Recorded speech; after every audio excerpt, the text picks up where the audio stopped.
如果你最近咧揾翻一套屋住係有裝修嘅，家私都係新淨嘅，屋住冇住過嘅，呢個單位非常之啱啦。本身發展商嘅交付標準牆體係白色嘅呢個乳膠漆啦，咁呢度咧佢全部都係做咗我哋呢個藝術漆嗰啲牆面咧係有啲暗花嚟嘅感覺，非常之靚吓。主要係望翻呢個園林嘅景色為主啦，流關區都係比較闊綽嘅。左手邊睇園林，右手邊睇住我哋呢個平台位置，中間有個罅海，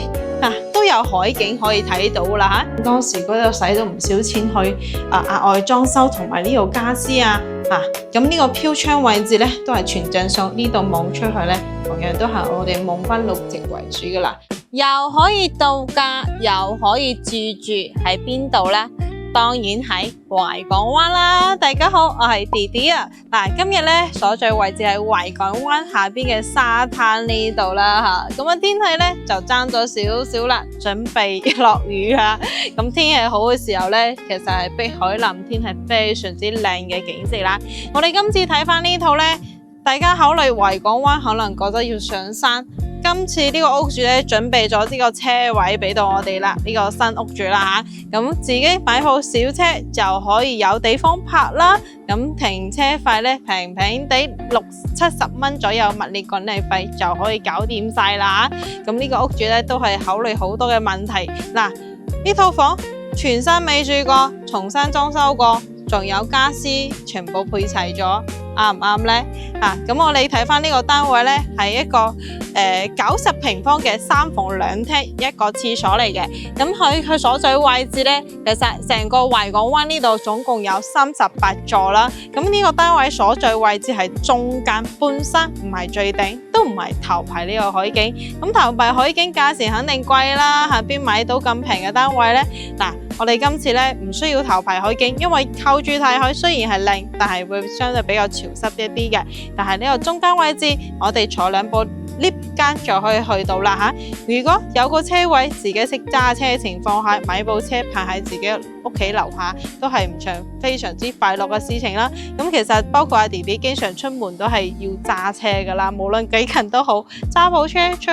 去到三期，去到我哋嘅巽寮灣、雙葉灣，都係非常之方便嘅吓。咁呢個咧單位非常之啱想要買部車喺呢度居住嘅一個群體啦吓，非常之新淨。咁呢個單位究竟點樣呢？咁我哋如果想翻到嚟從關口翻嚟呢，都係坐翻我哋堅橋巴士啦，喺呢個5期呢度落車就得啦吓，都係 OK 嘅。5期呢度落車，咁我哋翻到嚟之後，個車其實可以泊喺燃燒中心嗰個位置，好多人都係咁樣做翻嘅，泊喺嗰個位置再翻屋企，都係十分之方便嘅。咁其實維港灣而家嘅街商鋪啦，而家整得會越嚟越旺吓，包括我哋嘅食嘢按摩揼骨或者係佢嘅咖啡鋪而家越嚟越多啦。包括3期嗰度咧都係不斷嘅增加啦。因為而家維港灣包括十里人灘，唔單止香港人啦，好多深圳人士仔女喺深圳，咁佢想揾個平平地嘅單位，有新淨舒服嘅，當然選擇十里人灘或者維港灣呢度啦。咁我哋就廢話不多說，上去睇下呢個單位究竟如何啦。如果你最近咧揾翻一套屋住係有裝修嘅，家私都係新淨嘅，屋住冇住過嘅，呢個單位非常之啱啦。咁我哋而家睇翻呢套咧，就係我哋頭先開頭同大家講過喺維港灣嘅少有一個大裝修，應該叫做屋主重新裝修過未住嘅單位嘅而且呢個單位仲有個車位啦。考慮到維港灣咧，佢嘅呢個屬於一個比較大嘅園林啦、花園啦咁可能係一層一層台階式嘅，所以咧考慮到呢個新嘅屋主咁呢個單位係送咗一個車位嘅好，咁我哋入嚟睇翻呢個內籠嘅情況間隔係點樣呢？呢個單位係90平方嘅3房2廳一次嚟㗎。入到嚟呢度總共有2個單位，出咗門咧左手邊就係我哋嘅電梯位啦，出棚咧係非常之方便㗎。好，入嚟之後咧係右手邊係一個廚房。咁我哋點樣證實呢個單位係未住過呢？首先睇翻燃氣燃氣危害同正常咧，呢個接駁係一個燃氣表嘅，再加埋咧呢個熱水器都未裝喎，非常之新淨啦嚇。咁側邊呢度咧，到時候咧就需要裝翻個我哋嘅爐頭，就可以通燃氣煮嘢食嚇，抽油煙機都係非常之乾淨嘅。L 路型嘅呢個大爐我哋嘅廚房啦咁側邊呢度咧可以擺翻我哋嘅消毒碗櫃，再延伸過嚟呢個位置凹位擺翻個單開門嘅雪櫃位就得啦再過翻嚟睇翻，本身發展商嘅交付標準牆體係白色嘅呢個乳膠漆啦，咁呢度咧佢全部都係做咗我哋呢個藝術漆嗰啲牆面咧係有啲暗花你嘅感覺，非常之靚咁其實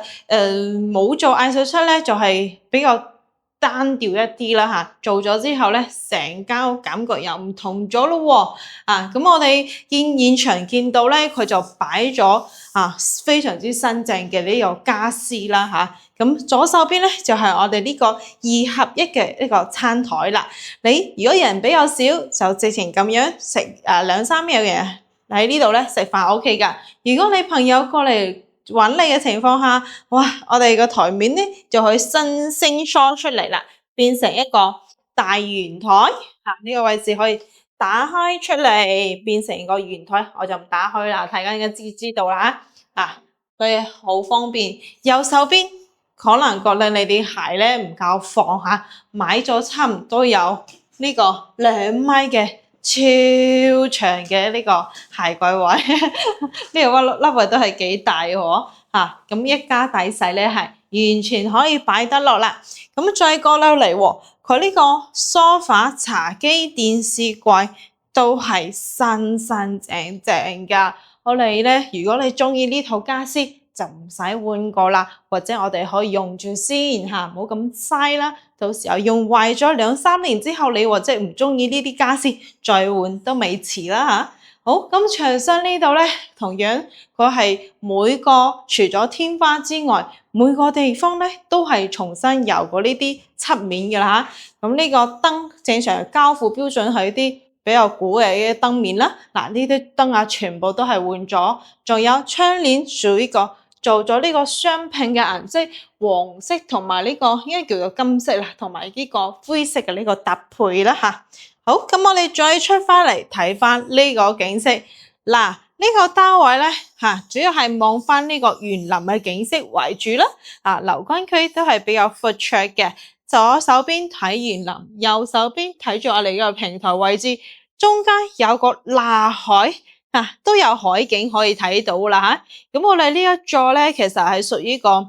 喺維港灣咧半山嘅一個狀態嚟嘅。咁我呢度出行方便嘅地方咧，就係我哋步行少少，坐部 lift 過去前面嗰個坐 lift 咧，就可以去到我哋嘅最下邊嘅大門個位置啦。大概係步行7-8分鐘時間咧，我哋就可以去到呢個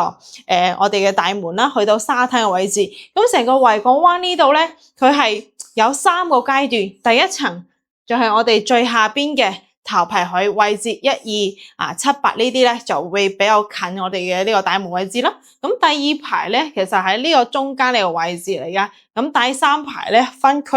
位於我哋嘅呢個30幾座27座呢啲屬於比較山頂，所以我哋呢個座咧係位於呢個中間，係出行相對嚟係比較方便嘅啦同樣90平方保留咗有超長嘅一個露台位置，闊度咧就差唔多1.8米左右噶啦好，咁我哋再睇翻內籠嘅呢個情況先。裏見係幾多個廁所咧？呢個係3房2廳1廁噶啦。好，入嚟之後，同樣係牆身呢度一樣嘅咁呢度係做翻個 L 露簾嘅窗口啦幾乎咧係因為佢呢度咧係品字樓嘅設計，所以咧佢呢個主露台可以望喺呢個位置，所以我哋一般咧喺窗簾呢個位置都係固定嘅咁睇翻出去咧隱私會比較好啲啦。呢個位置可以做翻個固定，側邊咧佢係有一個窗口嘅，所以嗰個通風都 OK 嘅咁呢度牆都係新淨噶俾人睇啦俾人睇啦。啲上邊莫德微斯，包括呢個位置所以咧新家具嚟嘅。床頭櫃啦，我哋擺咗1.5米左右嘅床褥啦，咁呢個房間咧就差唔多係有9到10個方之間咯喎。咁再過嚟，我睇翻第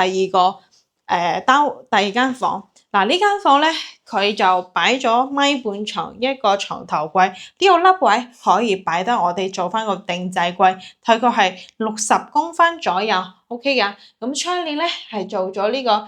窗簾頭嘅，所以有啲點綴嘅花紋啦。呢度睇出去遠處望到綠油油一片嘅山景，其實維港灣。我覺得維港灣比維港半島嘅綠植咧會做得更加好啲啦嚇，因為舊幾年前咧佢啲發展商當時咧都係比較做翻啲園林啊各方面非常之 OK 唔錯嘅。碧桂園咧包括一直以嚟佢建設所有花園園林綠植都唔錯，仲喺維港灣嗰度除咗景之外，園林相比較嚟話咧仲係爭咗少少嚇。好，咁左手邊有個凹位咧，佢做咗呢個定制嘅呢個衣櫃到頂噶啦，呢個位置係啦，到頂可以做擺衫啊，或者係各方面啊都得噶。呢個係衣櫃位，再過到嚟咧咁我哋差唔多係有80公分嘅洗手台面啦，鑽石型嘅呢個企缸位，確實要吐槽一下呢個位置嚇，咁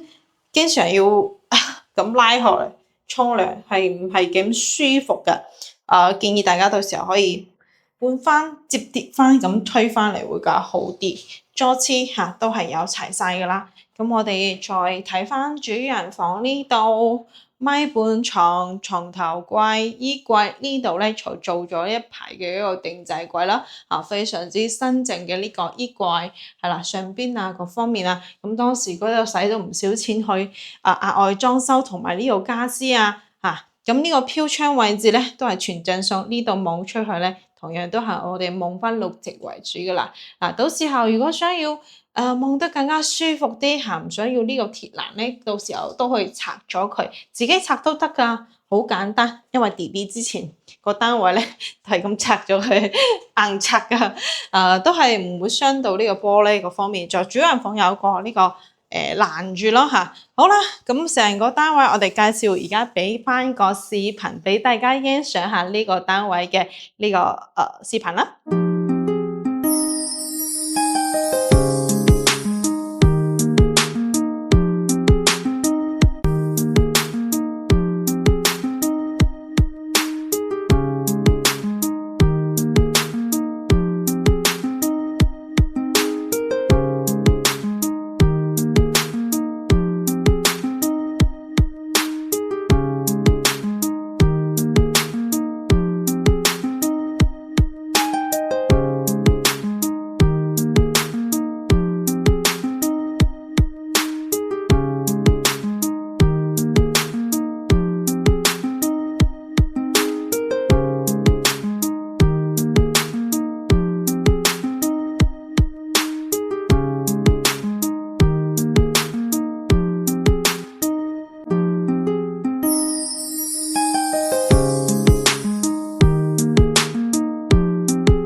而家咧同大家做翻個少少總結下，維港灣90平嘅3房2廳1廁，屋主係全新未住過嘅單位，全部係做咗呢個裝修而且新嘅家具啦嚇。咁呢個單位而家屋主售價幾多呢？總價而家係46萬8就可以交易啦，而且仲有一個車位添嚇。咁其實住喺維港灣咧，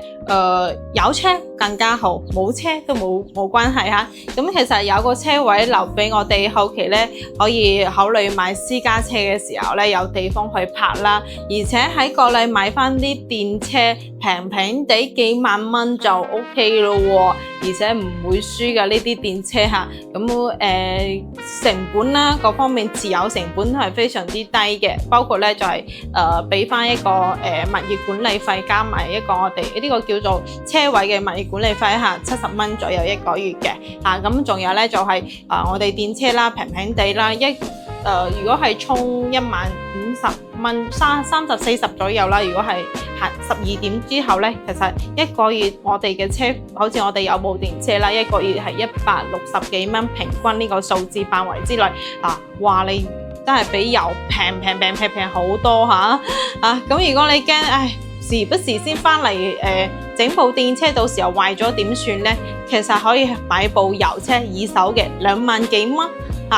咁你可以去邊度都得啦，無論喺維港灣或者係去到呢個雙月灣、順寮灣、汕尾、衛城區、西湖好多地方咁其實中意旅遊嘅人士咧，其實非常之唔錯。反正呢度買翻嚟都係度假而住養老為主嘅，所以呢啲單位相比較咧，我覺得係好值得去買翻下。咁點樣話咧？咁而家嚟話咧，佢當時買價嚟嘅，相對嚟話咧都係非常之貴㗎啦。而家係幾乎都係3折去出售呢啲單位，而且咁新淨嘅單位喎，唔係嗰啲又陳又舊又老又有咁長時間。呢個維港灣嘅時間咧都係差唔多係7年左右啦都係7年左右呢個時間，所以相對係比較新淨啲。中意維港灣嘅一個人群咧，都係首先佢成個屋苑啦，綠植舒服啦。第二咧就係近住沙灘啦。第三間隔同埋戶型各方面咧，都係深受我哋嘅港人朋友嘅喜歡嘅咁呢個位置唔係山頂，係屬於中間位置，出行相對嚟都係比較方便嘅。所以我哋觀眾朋友如果對於維港灣有興趣，可以私信弟弟右上邊嘅2個二維碼啦，或者你想比較下十里銀灘其他嘅一個區位都冇問題嘅我哋睇完咗之後，可以多方比較，先知道邊度啱自己啦好啦，今集咧就弟弟同大家分享咁除咗更新靚盤、筍盤或者係沿海片區嘅生活片俾到大家，更加了解究竟我中意邊個區位呢好啦，咁如果覺得弟弟介紹唔錯呢，就點個 like 或者係訂閱我哋嘅頻道啦。呢個靚單位等住大家現場過嚟睇睇。好啦，今集嚟做分享咁，下集再見，拜拜。